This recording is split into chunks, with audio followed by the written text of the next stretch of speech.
First, you'll have some time to look at questions 1 to 4.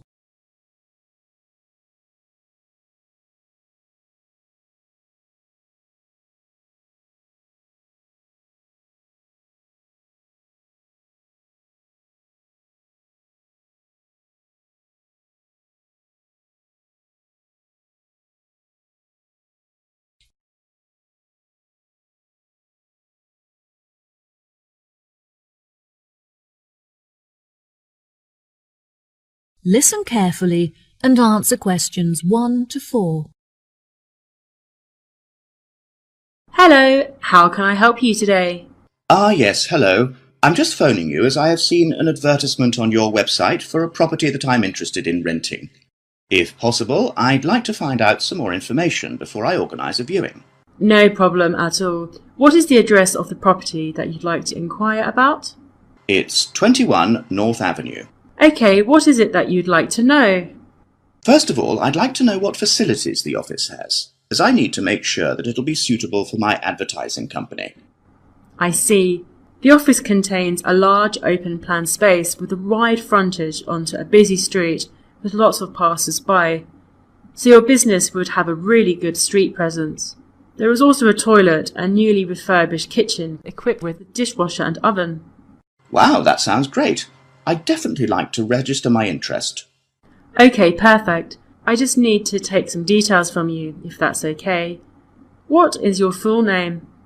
Jonathan Smith. And what position do you hold in your company, Jonathan?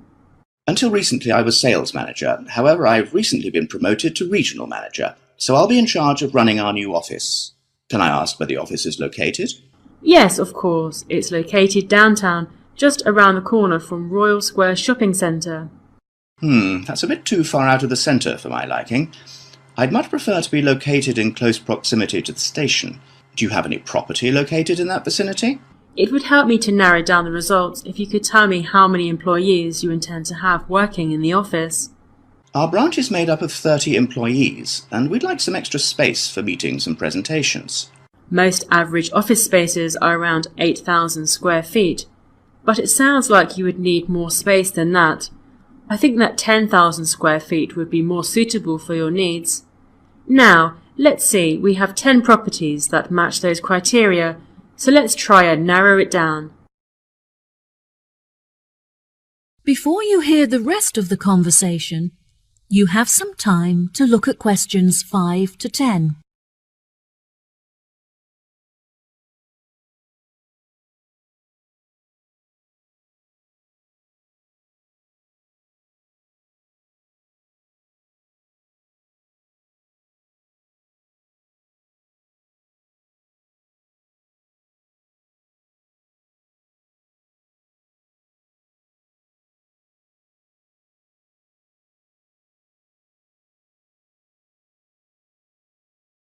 Now listen and answer questions 5 to 10.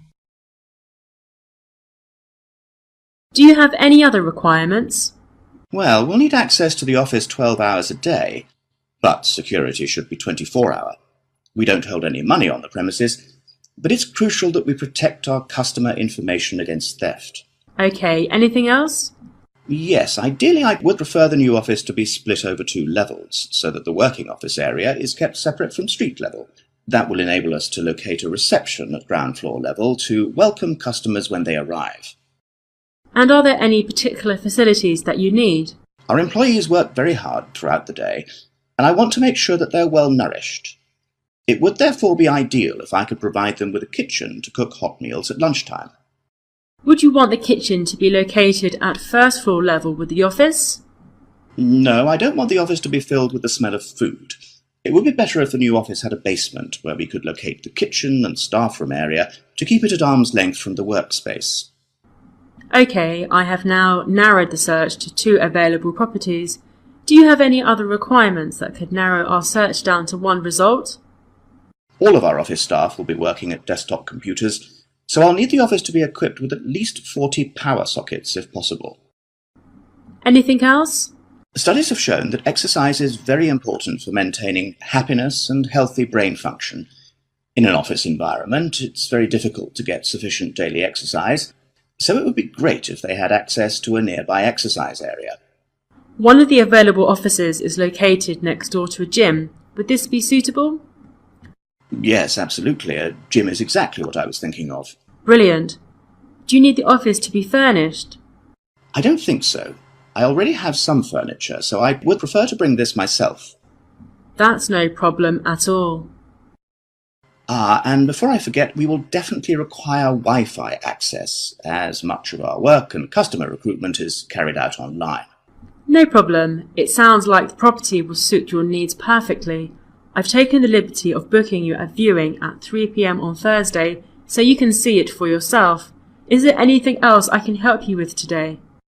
No, I think that's all the information I need. Thanks very much for your help. No problem. It's been my pleasure to be of assistance. Goodbye. That is the end of part 1. You now have half a minute to check your answers.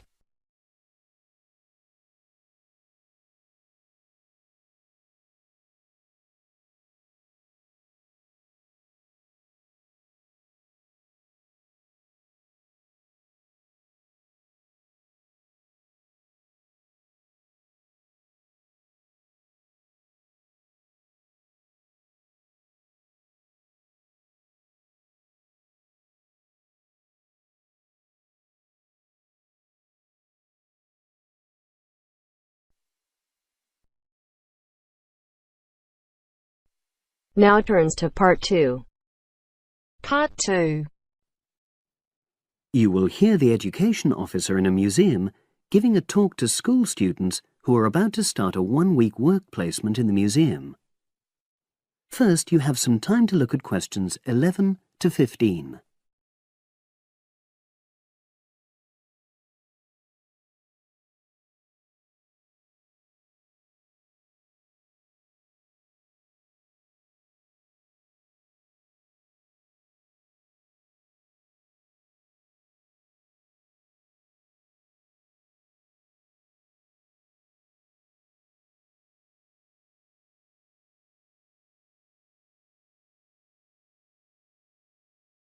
Now listen and answer questions 11 to 15. Good morning and welcome. We're really pleased that you're going to be joining us next week for your work placement. Now, each of you will already have met the member of museum staff assigned to supervise you. In this short talk today, I'll be giving you more general information which will be relevant to all 6 of you. Your normal working day is 9 to 5 p.m, but on Monday, because it's your first day, we'd like you to arrive at 8:45. Please note, though, that you'll finish at the usual time. A lot of you have been asking what you should wear for work. Well, you may have noticed that we're not exactly a formal institution, so you'd really be out of place if you wear smart attire like a suit. If you go out on a trip with us, then we'd like you to wear a museum cap. It has our logo on, and we feel it helps people recognise you. But on a day-to-day basis in the museum itself, we say put on your own casual clothing because you'll be doing lots of dusty, messy work. Now, we don't have an enormous number of rules, but work placement is an excellent preparation for the real world of work, and we expect you to be very punctual and reliable. If you're not well, or there's been a hold-up, then what we ask you to do is ring the museum receptionist. He will be in the museum well ahead of opening time, and he'll inform your own personal supervisor in the museum. If you're away for more than 1 day, we'll inform your school tutor. They'll obviously need to make a note of your absence and follow up if necessary. But most of all, we hope you really enjoy yourselves during the placement. Students say they have a lot of fun, whether it's working with kids in our art workshops held every Monday, or, the most popular, when they go out on our outreach work to residential homes, recording elderly people's memories of school days for our oral history project. So, we hope you feel excited by the prospect of starting next week and well prepared. Your personal supervisor will be there to help you with our health and safety requirements when you start next week, and your supervisors will also brief you about the background to the museum, summarising all the huge amount of information on our website. In the next couple of days, it might be worthwhile if you get hold of evaluations and other notes made by students who've worked with us before. You can get a lot of pointers from them. Before you hear the rest of the conversation, you have some time to look at questions 16 to 20.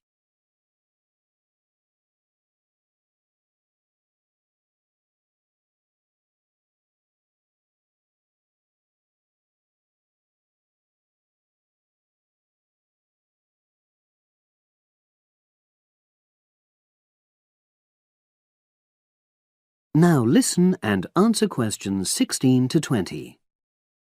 Now, before I finish today, I wanted to help you find your way around the museum. When you start next Monday, the first thing you'll need to do is sign in. Come through the main entrance and you'll see the main staircase straight ahead.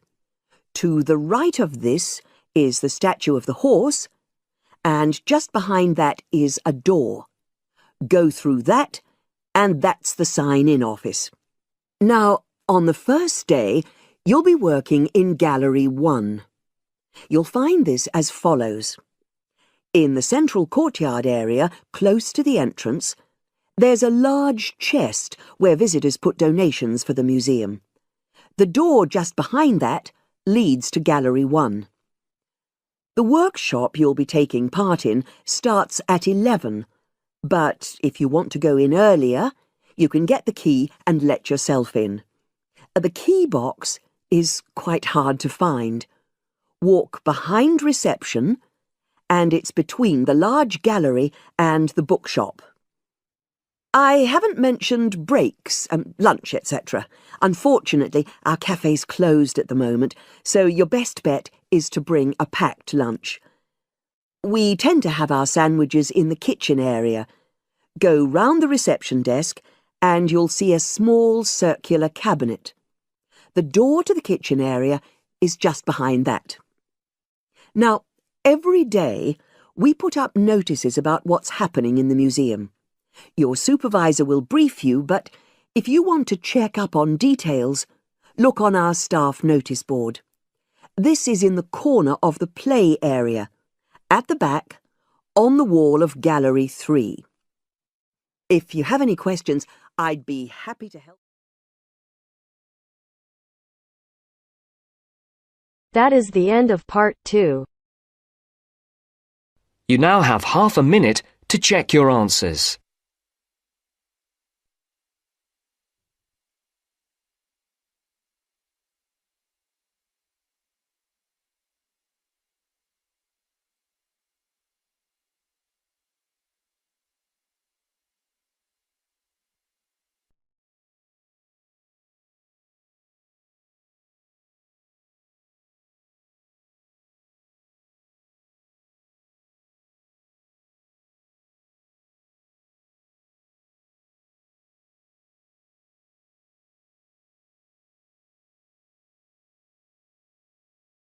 Now turns to part 3. Part 3.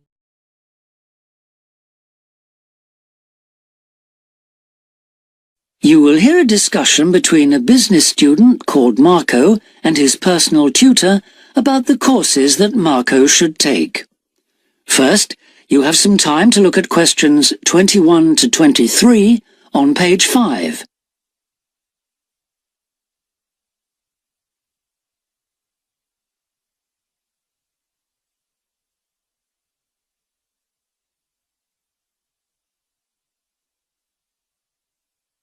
Now listen carefully and answer questions 21 to 23. Hi, Marco. Come in. Thanks. I've got a bit stuck trying to select courses for next semester. Could you help me, please? Of course. Sit down. First of all, most people just go for the areas of business that they're interested in, but even if something doesn't look very stimulating, it's important that you can use it once you get a job. It's not much good choosing areas that aren't going to be helpful later on. Right. I want to go into management, so I'll need to think about that. And should I start specialising in a particular area yet? I don't think that's wise at this stage. It's better to aim for a wide variety of subjects, especially as management covers so many possibilities. You shouldn't be limiting your choices for later on. Yes, I see. You should also look at how the course is made up. Will you have regular seminars and tutorials, for example, as well as lectures? Okay. Some of the lecturers are quite big names in their fields, aren't they?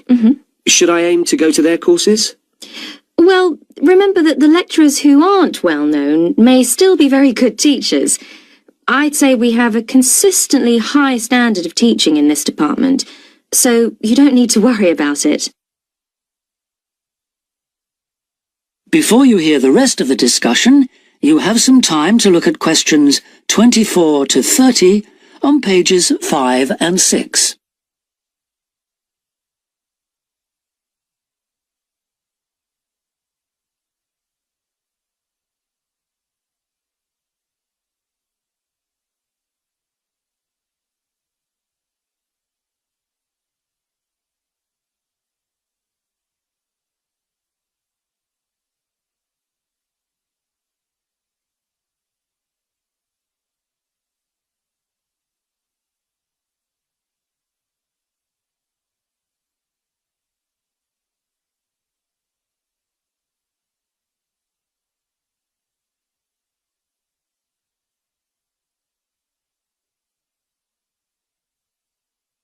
Now listen and answer questions 24 to 30.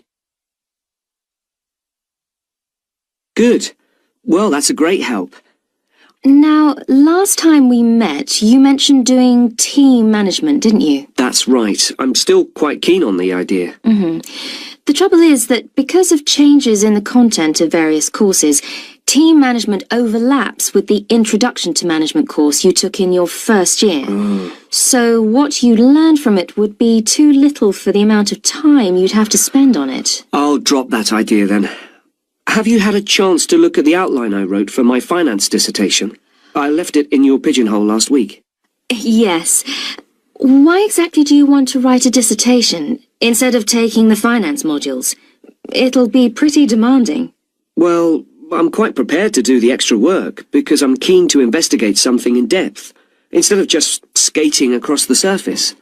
I realise that a broader knowledge base may be more useful to my career, but I'm really keen to do this.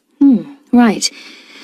Well, I had a quick look through your outline, and the first thing that struck me was that you'll have to be careful how you set about it, as the way you've organised it seems unnecessarily complex. The data that you want to collect and analyse is potentially valuable, but you'll need to narrow down the subject matter to make the whole thing manageable. Okay. I'll have another look at it. I was talking to Professor Briggs about it yesterday, and I got some more ideas then. For part of the dissertation, I was thinking of trying to persuade finance managers from 3 or 4 companies to let me ask them about their company finances. If not, I think I'll have to change to another topic. Well, go ahead then. I could give you some names. Thanks. Now, let's talk about practicalities. Your dissertation must be finalised by the end of May, so you should aim to finish the first draft by the end of March. Is that feasible? Yes, it shouldn't be a problem. I'll need to register for the dissertation, won't I? Is that with the registrar's department? No, it's internal to this department, so you just need to let the secretary know. Do that as soon as you're sure you're going to write the dissertation. Okay. Then, to analyse your statistics, you're going to need some suitable software. If I were you, I'd drop into the computer office and ask them for a copy. Right. So, if I revise my outline...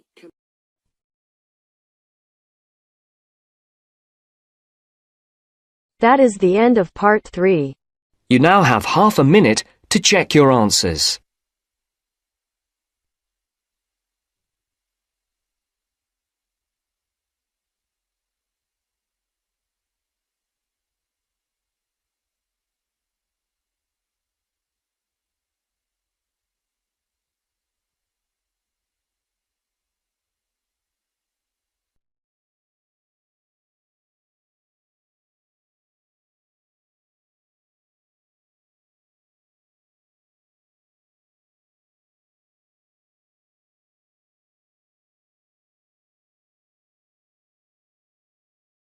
Now turns to Part 4. Part 4. You are going to hear a talk about security in the UK. Listen to the talk and complete the statements below. First, you have some time to look at questions 31 to 40.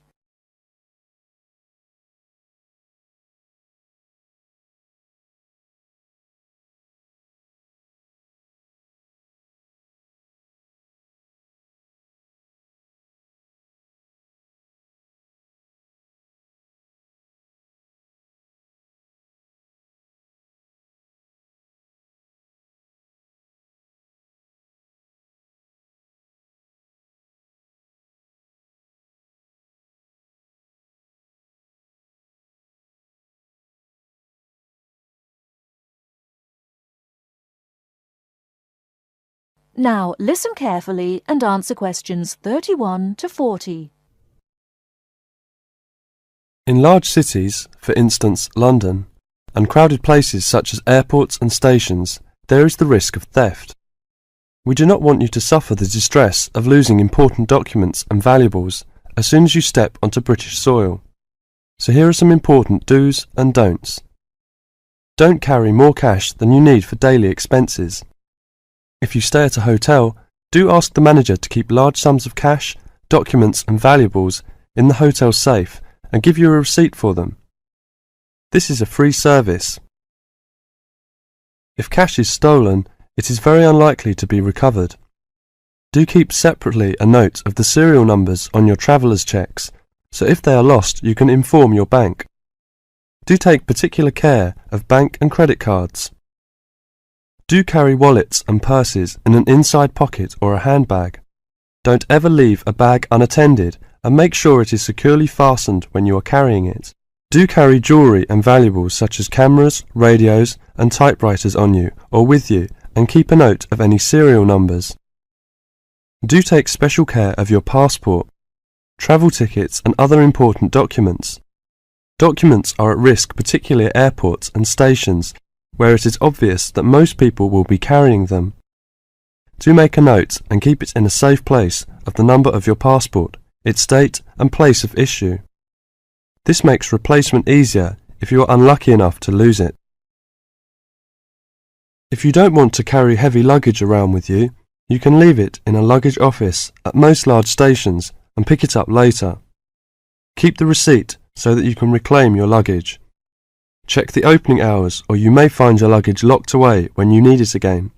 If you lose any of your luggage in transit, take this up immediately with the officials of the airline or shipping line. But don't worry too much. 98% is found within 3 days. If you lose anything, go first to the lost property office at the airport or station, as it may have been found and handed in. If you lose your luggage in the street or suspect it has been stolen rather than gone astray, find the nearest policeman who will advise you what to do. That is the end of Part 4. You now have half a minute to check your answers.